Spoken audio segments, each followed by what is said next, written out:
नुकसान भरपाईचे निकष बदलले। आता हेक्टरी 22,500 रुपयापर्यंत मदत। ऑगस्ट 2025 मध्ये महाराष्ट्र विविध जिल्ह्यात अवकाळी आणि अतिवृष्टी शेतकरी क्षेत्राला मोठा फटका बसला आहे। अतिवृष्टीने शेतकरी पिकाची फळबाग आणि शेतजमीन याचं प्रचंड नुकसान केले जायच्यामुळे हजारो शेतकरी कुटुंब आर्थिक संकटात पडले आहेत। आतापर्यंतची पार्श्वभूमीवर राज्य सरकारने शेतकऱ्यांना मदतीसाठी नवीन सुधारणा नुकसान भरपाई निकष जाहीर केले आहेत।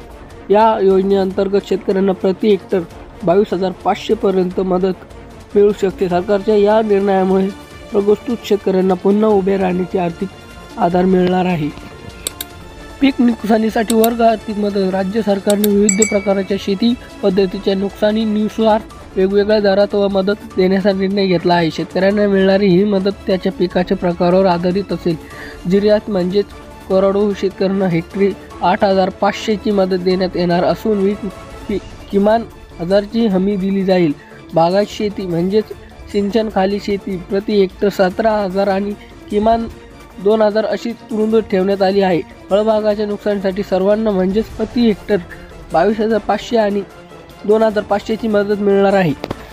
शेतकऱ्यांनी लक्षात घ्यावे की यापूर्वी 3 हेक्टरपर्यंत मिळणारी मदत आता केवळ 2 हेक्टरपर्यंत मर्यादित करण्यात आली आहे।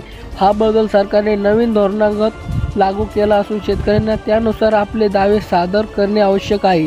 या नुकसानीनुसार मोठ्या प्रमाणात शेती करण्यास शेतकऱ्यांना अधिक लक्ष येणाऱ्या असून प्रत्येक पात्र शेतकऱ्याला या सवलतीचा लाभ मिळण्याची याची दक्षता घेतली जाईल।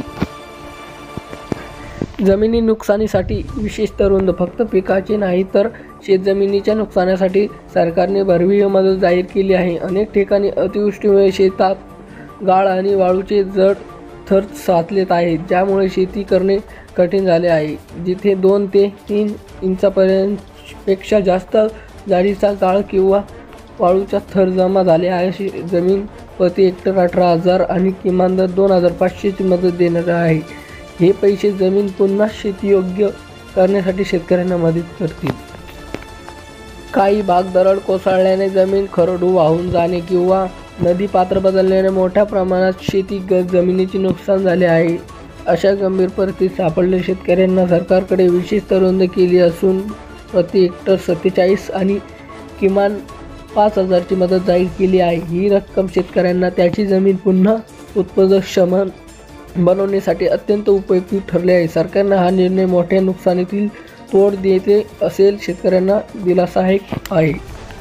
पंचनामा आणि पुढील प्रक्रिया।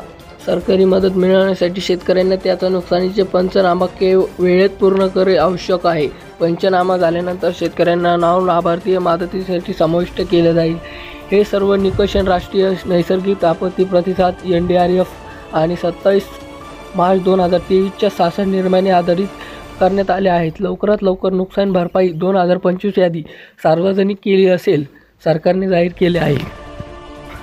शेतकऱ्यांना स्थानिक तहसील कार्यालयात संपर्क साधून त्यांची नुकसान नोंदणी करावी आणि आवश्यक कागदपत्रे सादर करावीत। याचे नियोजन लाभ घेण्यासाठी वेळेत अर्ज करणे महत्त्वाचे आहे। सरकारने सर्व प्रगोष्ठित शेतकऱ्यांना या मदतीचा त्वरित लाभ मिळवणे याच्यासाठी प्रश्नालय सूचना दिल्या आहेत। शेतकऱ्यांनी धीर धरून आणि सहकार्य प्रक्रिया पूर्ण करून आपल्या हक्काची रक्कम मिळवावी असे आवाहन शासनाने केले आहे। धन्यवाद।